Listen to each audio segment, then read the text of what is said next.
మీకు దమ్ముంటే ఇప్పుడు ఆన్ రికార్డ్ మీరు చెప్పండి, జై శ్రీరామ్ అని అనండి మీరు. అంటే నిజమైన దేశద్రోహులు మీ క్రైస్తవంలో మిమ్మల్ని మీ రూపంలో చూస్తున్నాం మేము.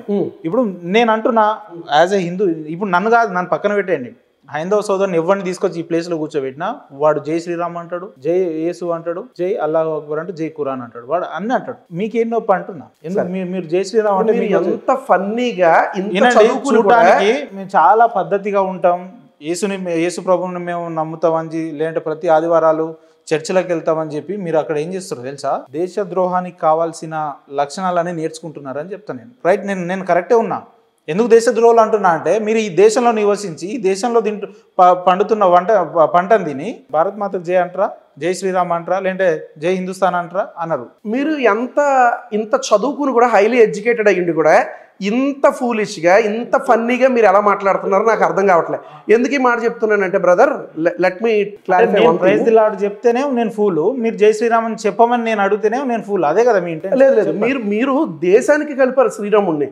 దేశానికి శ్రీరాముడికి సంబంధం ఏంటి అంటే ఇది భారతదేశం అండి. భారతదేశం అయితే శ్రీరాముడికి సంబంధం ఏంటండి? ఇక్కడ 80% రాముడనే కాదండి, ఎవరైనా కూడా. పోనీ మీరు శివుని ఆశయాలు వర్ధించాలి, మీరు భారత్ మాతాకి జై చెప్పమంటే నేను 100 సార్లు చెప్తాను, భారత్ మాతాకి జై చెప్పమంటే 1,00,000 సార్లు చెప్తాను. కానీ జై శ్రీరామ్ నేను ఎందుకు చెప్పాలండి? నాకేంటి సంబంధం? మీరు హిందూ, మీరు చెప్పుకోండి, నేను క్రిస్టియన్, ప్రైజ్ ద లార్డ్ చెప్పుకుంటాను. మీరు భారత్ మాతాకి జై చెప్పంటే నేను చెప్తాను. భారతదేశం లౌకిక దేశం, ఇక్కడ అన్ని మతాలు, అన్ని వర్గాలు, అన్ని సంస్కృతులు నివసించారు అని చెప్తారు. మీరే అంటారు కదా, give respect and take respect అంటాం మనం. ఆబ్వియస్లీ అంటే నేను మీ కంఫర్ట్ కోసం, మీ కన్వీనియంట్ కోసం నేను ప్రైజ్ ది లార్డ్ చెప్పినప్పుడు నన్ను కూడా గౌరవించే బాధ్యత మీ మీద ఉంటుంది కదా. వాడు ఏమైపోయినా ఏం సంబంధం లేదు, ఎవడేమనుకున్నా మాకు మేమైతే అనం అని అంటే మీరు పంది తింటారా? అట్లా మాట్లాడారు. మీరు బీఫ్ తింటారా? మీరు ఆవు తింటారా? మీరు ఆవు తింటారా? ఆవు తినేవాడు ఉంటాడు, అతని ఇష్టం. మీరెవరండి ఫోర్స్ చేయడానికి ఆవు తినమని? ఇప్పుడు ముస్లిమ్స్ ఉన్నారు, వారు ఆవు తింటారు, వారి ఇష్టం అది. మిమ్మల్ని తినమంటానికి వారు ఫోర్స్ చేస్తే ఊరుకుంటారా? మా గోమాత అండి, ఆవు మేము తినమండి అని మీరు చెప్తారు కదా.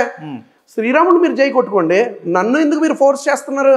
నేను ప్రైజ్ ద లార్డ్ మీకు చెప్పలేదు, నేను చెప్పను, నాకు అవసరం కూడా లేదు. మీరు జై శ్రీరామ్ చెప్పమని అడుగుతున్నారు. అయితే విషయం ఏంటి అని అంటే, ఇందులో గొప్ప అంశం ఏంటంటే కనుక, శ్రీరాముడిని భారతదేశాన్ని కలిపి శ్రీరాముకి జై కొట్టకపోతే మేము ఉగ్రవాదులు అంటారా? మీరు ఏంటంటే అసలు ఇందులో ఏం లాజిక్ ఉంది? శ్రీరాముడికి భారత్ మాతాకి అసలు సంబంధం ఏమన్నా ఉందా?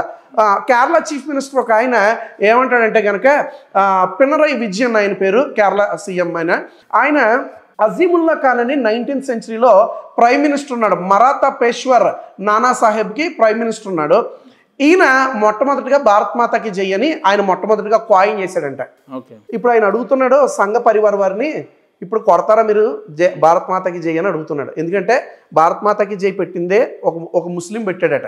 మరొక కొంతమంది ఏం చెప్తున్నారంటే, చందోపాధ్యాయ అని బెంగాలీ రైటర్ ఒక ఆయన ఉన్నాడు, ఆయన భారత్ మాతాకి జై అని రాశాడు. ఆయన వాస్తవానికి ఒక కమ్యూనిస్ట్ భావజాలం కలిగిన వాడు. ఇప్పుడు అడుగుతున్నాడు మీ అందరినీ, భారత్ మాతాకి జై ఇప్పుడు కొడతారా అని అడుగుతున్నాడు. వినండి బ్రదర్, భారతమాత వేరు, శ్రీరాముడు వేరు, సంబంధమే లేదు. శ్రీరాముడే, అది ఒక మతానికి సంబంధించిన ఆయన దేవుడు. మీరు ఆరాధించుకోండి, మీరు కొబ్బరికాయలు కొట్టుకోండి, మీరు దండ వేసుకోండి, మీరు అయోధ్యలో మందిరం కట్టుకోండి, మాకు ఎలాంటి అభ్యంతరము లేదు. మేము భారతదేశంలో పౌరులం కనుక మీకు ఆధార్ కార్డు ఉంటే నాకు ఉంది. నన్ను దేశం నుంచి పొమ్మన్నారంటే మిమ్మల్ని కూడా దేశం నుంచి గెంటేసే హక్కు నాకు ఉంది. శ్రీరాముడిని అవమానించే విధంగా మాట్లాడారు అనుకో, మీకు చాలా ఇబ్బంది అవుతుంది. శ్రీరాముడిని ఎక్కడ అవమానించలేదే? గతంలో ఈ ప్లేస్ లోనే కూర్చున్నాడు మీ బ్రదర్, తెలుసు అనుకుంటా మీకు, అజయ్ బాబు గారు. ఆయన కూడా ఇష్టం వచ్చినట్టు మాట్లాడారు. తీరా 7-8 రోజుల తర్వాత లోపల పోయి కూర్చున్నాడు. సరే, నేను గనక ఆన్ రికార్డ్ చెప్తున్నాను, ఇప్పుడు గనక నేను శ్రీరాముడిని అవమానపరిచినట్టు మాట్లాడితే క్షమాపణ చెప్పడానికి సిద్ధమే. ఎందుకంటే శ్రీరాముడు వేరు, భారతదేశం వేరు, సంబంధమే లేదు. దేశం అంటే అది కంట్రీ, దేశం అంటే కంట్రీ, మతం అంటే అది రిలీజన్. రెండింటికి అసలు ఎలా ముడి పెడతారు మీరు? నేను జై శ్రీరామ్ చెప్పకపోతే దేశద్రోహిని ఎలాగవుతాను? అంటే ఇట్లా చెప్పడానికి కాన్సెప్ట్ ఏంటంటే, భారతదేశంలో దాదాపు 80% పైగా హిందువులు ఉన్నారు కాబట్టి వాళ్ళ మతాల్ని మనం గౌరవించే బాధ్యత మనలాంటి వాళ్ళ మీద కూడా ఉంటుంది కాబట్టి అని చెప్తున్నాం. అంతే తప్ప మీరు ఇక్కడ ఉండాలంటే జై శ్రీరామ్ తప్పకుండా అనాల్సిందే అనే కాన్సెప్ట్ ఇక్కడ కాదు. మీరు చెప్పే డబ్బా మాటలు ఎలా ఉంటాయంటే కనుక బ్రదర్, మీ వాళ్ళు చెప్పే డబ్బా మాటలు ఎలా ఉంటాయంటే, దేశంలో 80% హిందువులు ఉన్నారా? మీరు ఏమన్నా సెన్సెక్స్ ఏమన్నా చూసారా? ఏమన్నా తెలిసే మాట్లాడుతున్నారా? మీరు దేశంలో 80% హిందువులు ఉన్నారా? కుంభమేళాకి ఇన్ని కోట్ల మంది వచ్చేసారు, దేశంలో 80% హిందువులే ఉన్నారు. తర్వాత ఏమో మా యొక్క మహాభారతంలో ఆటం బాంబులు ఉన్నాయి, ఎవడో ఎక్కడో ప్లాస్టిక్ సర్జరీ చేస్తే మా శివుడు ఎప్పుడో ప్లాస్టిక్ సర్జరీ చేసేసాడు, మహాభారతంలో గొప్ప గొప్ప ఆటం బాంబులు గన్లలో ఉన్నాయి. ఇలాంటివన్నీ ఎందుకు? ఇవన్నీ ఎందుకు చెప్పుకోవడం? ఉన్నో మాట్లాడుకుందాం. ఇందాక మీరు అన్ని చెప్పిన అన్ని బాగున్నాయి. డబ్బా మాటలు అని అన్నారు కదా, ఆ డబ్బా మాటలు అసలైన ఉదాహరణ ఏందో నేను మీకు ఇప్పుడే వినిపిస్తా. ఒక్క నిమిషం అట్లా మీరు మాట్లాడొద్దు, ఒక్క నిమిషం. ఈయన ఏమంటాడు అంటే, నాకు లక్షలు వచ్చాను కాక దేవుడు ప్రార్థన చేస్తే నాకు 3.5 లక్షల దేవుడు నాకు ఇవ్వడం జరిగింది. ఇది డబ్బా అంటారు, నేను దీన్ని డబ్బా అంట. నేను అంటే యేసు పైసలు కావాలంటే ఏటీఎంలో పోయి డబ్బులు ఇస్తాడు, వైఫై కావాలంటే పోయి వైఫై మొత్తం అన్లిమిటెడ్ రీఛార్జ్ చేసేస్తాడు. ఇదా డబ్బా? ఇది బహుశా ఆమె పూర్తి వీడియో మీరు చూడలేదేమో. ఆమె పూర్తి వీడియో లేస్తే యేసు ప్రభుని అడ్డం పెట్టుకుని అడ్డగోలుగా డబ్బా కొట్టేది పాస్టర్ల ముసుగులు ఉన్న కొంతమంది వ్యక్తులు కాదంటారా? ఇప్పుడు సరే మీ నోటనే నేను నిజం చెప్పిస్తా, మీరు కూడా ఒక పాస్టర్ కాబట్టి సరే పాస్టర్ల డబ్బా కొట్టి ఒకే ఒక్క నిమిషం టైం ఇస్తారా? రైట్. ఇప్పుడు మీరు ఆమె పూర్తి వీడియో చూడలేదేమో. ఆమె ఏటీఎం లో కార్డు పెడితే ఆమెకి డబ్బులు ఇచ్చింది యేసుక్రీస్తే అని చెప్పింది. ఇంకా చెప్పాలంటే ఆమె ప్రార్థన చేస్తే గ్యాస్ సిలిండర్ నిండిపోయిందట. ఒక్క నిమిషం, ఇది మా ఇంట్లో నెట్ అయిపోయి ఇబ్బంది అయ్యింది. మా ఆయన ఫోన్ కి నా ఫోన్ కి 2GB మాత్రమే వచ్చేది. నెట్ ఆగిపోయిన తర్వాత 3:30కి కరెక్ట్ 3:30కి నేను అట్లాగే మోకాళ్ళ మీద ఉండి ఇది ఎందుకు తండ్రి ఈ రీతిగా నాకు ఎందుకు జరుగుతుంది అనేసి నేను దేవుని వేడుకున్నప్పుడు నెట్ సరిపోతలేదు అనేసి నేను ఎంత ఏడ్చుకుంటూ ప్రార్థన చేసిన 3:30కి అన్లిమిటెడ్ లైవ్ మా ఇంటికి వచ్చేసిందండి. ఏమనాలో చెప్పండి. ఇప్పుడు నెట్ అయిపోతే కూడా యేసు ప్రభు వచ్చి అన్లిమిటెడ్ నెట్ ఇస్తున్నాడు. ఎవరు డబ్బా కొట్టుకుంటారు సార్? ఏం మాట్లాడుతున్నారు మీరు? ఇలాంటి లేస్తే చర్చిల పేరు మీద లేదంటే ప్రార్థనల పేరు మీద బాప్తిజం పేరు మీద డబ్బాలు కొట్టుకునేది పాస్టర్లు, క్రైస్తవ సమాజం. మళ్ళీ హిందువులని ఇంత మేము చెట్లలో దేవుణ్ణి చూస్తాం, పుట్లలో దేవుడు, అలాంటిది మమ్మల్ని మీరు డబ్బా కొట్టుకుంటున్నారు అని అంటే ఇది మీ విజ్ఞతగా వదిలేసి మీరు డిస్టర్బ్ చేయకుండా టైం ఇస్తానంటే నేను చెప్తాను. బరాబర్ మీరు 10 నిమిషాలు మాట్లాడండి. ఛానల్ ఏమిది ఏమున్నది? ఆమెను వీడియో చూపించారు కదా ఆ పాస్టర్ గారు, కేవలం ఏటీఎంలో పెడితే డబ్బులు వచ్చినాయి అని చెప్పింది కదా, అది ఒకటే చూసారేమో మీరు. ఆమె ప్రార్థన చేస్తే గ్యాస్ సిలిండర్ నిండిపోయిందట. ఆమె ప్రార్థన చేస్తే చచ్చిపోయినోడు కూడా లేచిపోయాడట. ఇలాంటి డబ్బా మాటలు చెప్పేవాళ్ళు క్రైస్తవ్యంలోనే ఉన్నారు అని అంటే నేను అంగీకరించను. హిందూయిజంలో కూడా అమ్మకి కొబ్బరికాయ కొడితే అమ్మకి నేను కానుకేస్తే ఈమెవరు అంటున్నా? ఆమె పాస్టర్ అమ్మా, అంటే క్రైస్తవ్యంలోనే ఉంది కదా, రైట్? మరి లేరంటారు. లేరని నేను చెప్పట్లేదు కదా, క్రైస్తవ్యంలో ఉన్నారంటున్నాను. క్రైస్తవ్యంలో ఉన్నారు కాదు, అసలు క్రైస్తవ్యంలోనే ఉంటారు ఇట్లాంటి. నేను అందుకే అడిగాను, నన్ను డిస్టర్బ్ చేయకండి బ్రదర్ అని. నేను అమ్మని కొబ్బరికాయలు కొడితే లేదంటే పినతల్లికి అరటి పండ్లు ఇస్తే ఇట్లా కాదండి. నేనేమంటున్నా, మీరు ఇతర మతాలని కోట్ చేయడం మానేసి అసలు ఏం జరుగుతుంది అనేది మీరు ఇండికేట్ చేస్తే బాగుంటుంది. ఎందుకంటే మీలాంటి ఒక ఇంటలెక్చువల్స్ అని చెప్పుకునే కొంతమంది వ్యక్తులు సమాజానికి ఏదైనా 4 మెసేజ్లు చెప్తే బాగుంటుంది తప్ప, ఇప్పుడు అవతలోడు తప్పు చేస్తున్నాం కాబట్టి మేము కూడా చేస్తున్నాం ఏంటండి? ఇదేం పద్ధతి చెప్పండి. Right, very good question. ఎందుకంటే మీరు ఇంటలెక్చువల్ అన్నారు కదా, నేను అసలు ఇంటలెక్చువల్లే కాదు, నేను ఒక అజ్ఞాన్ని అనుకుంటాను నేను. బట్ వాట్ ఎవర్, ఏదేమైనా నిజాన్ని ఒప్పుకున్నారు సరే, వాట్ ఎవర్. మీరు ఒక అద్భుతమైన పాయింట్ మీరు రైజ్ చేశారు కనుక నేను దీని వరకు ఒక మాట చెప్పాలని ఆశపడుతున్నాను. మీరు ఎవరినైతే ఆమెను చూపించారో ఆమె క్రైస్తవ్యాన్ని మోసం చేస్తుందని మీకు క్లియర్గా అర్థమవుతుంది కదా. అక్కడ ఉన్న వారికి అర్థం కాకపోయినా చాలా మందికి సోషల్ మీడియాలో ఈ విషయం అర్థమైంది. అందుకే అందరూ వాళ్ళకి అర్థం కాకుండానే నిజంగా మీరు గొర్రెలరా బాబు, వాళ్ళు అంత క్లియర్ గా మోసం చేస్తుంటే మీరు ఎందుకు పట్టించుకోవట్లేరు అని చెప్తారు కొంతమంది వ్యక్తులు. మేము గొర్రెలమైతే మీరు బత్తాయిలే కదా, మరి అప్పుడు మీరు ఖచ్చితంగా మేము గొర్రెలమైతే మీరు బర్రెలే కదా. ఎందుకంటే మేము ఎట్లా బత్తాయిలం అయితే మీరు చెప్పండి, మీరు ఎట్లా గొర్రెలో నేను చెప్తా. మీ బైబిల్లోనే ఉంది కదా. ఓకే, అమ్మకి కొబ్బరికాయ కొట్టాను. ఏ అమ్మో చెప్పండి, బాగోదు. ఒక అమ్మకి కొబ్బరికాయ కొట్టాను. ఆ అమ్మకి కొబ్బరికాయ కొట్టగానే నాకు గర్భం వచ్చింది అంటుంది ఒక ఆమె. ఫన్నీగా అనిపించట్లేదే?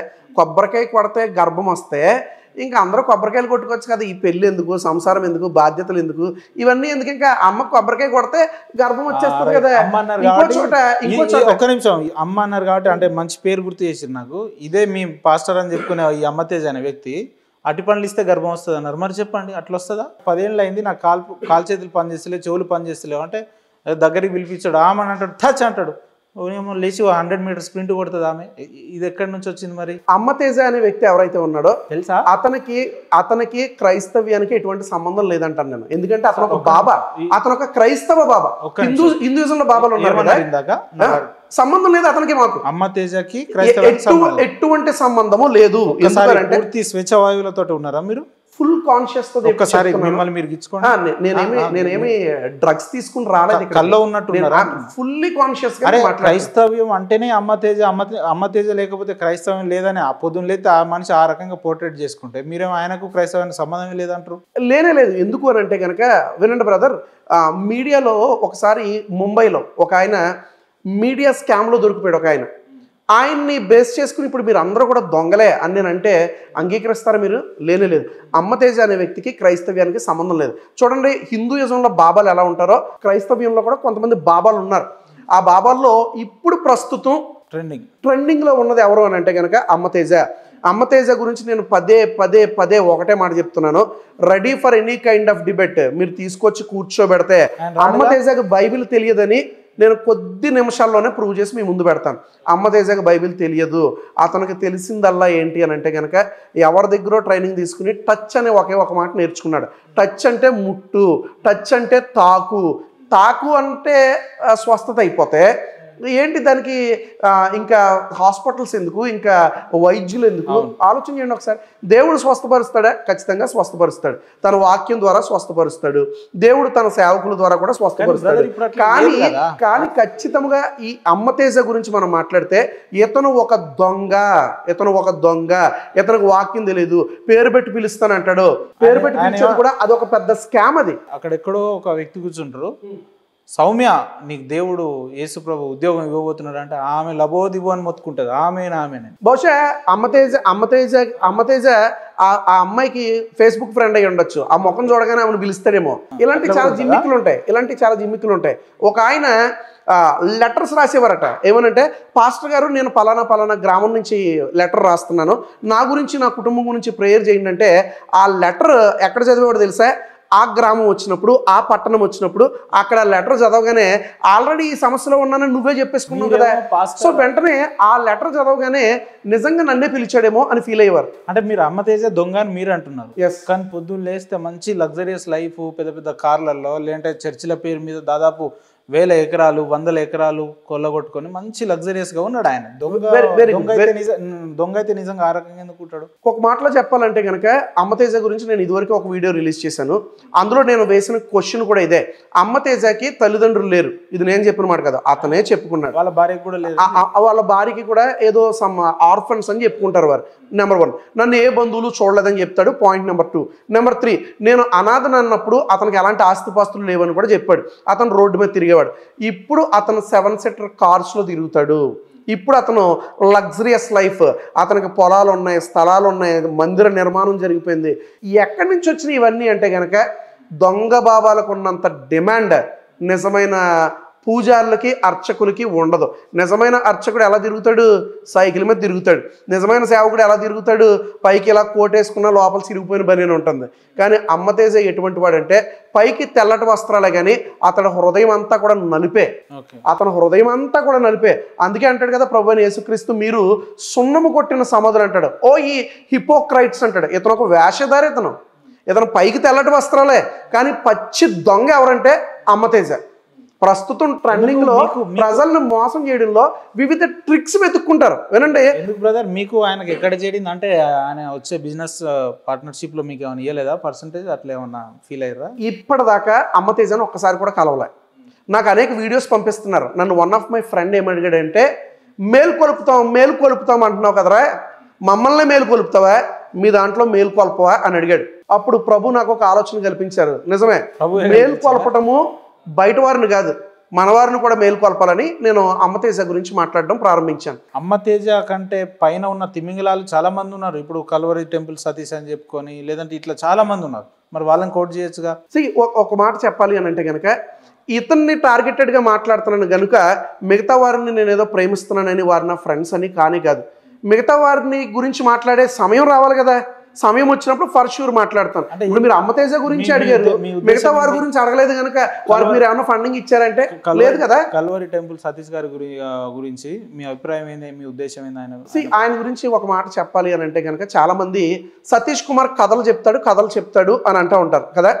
ఒకప్పుడు నాకు వాక్యం అంటే ఏంటో తెలియనప్పుడు ఆ పెట్ట కథలు వినే నేను దేవుణ్ణి తెలుసుకోవడం ప్రారంభించాను. ఒకప్పుడు ఆయన నాకు చాలా వాక్యంలో ఆయన నన్ను నడిపించాడు. ఆయన పెట్ట కథలు చెప్తాడు అంటారు. సో ఆ పెట్ట కథల ద్వారానే నేను వచ్చాను. ఆ తర్వాత నెమ్మదిగా బైబిల్ చదివి ఆ యొక్క హిందూ గ్రంథాలు చదివి అన్ని విషయాలు తెలుసుకున్నాను. ప్రస్తుతానికి సతీష్ కుమార్ గారు కూడా క్రిస్టియన్ మాఫియాలో ఒక పెద్ద తిమింగలం అని చాలామంది అంటూ ఉంటారు. ఈ విషయం నాకు కూడా తెలీదు.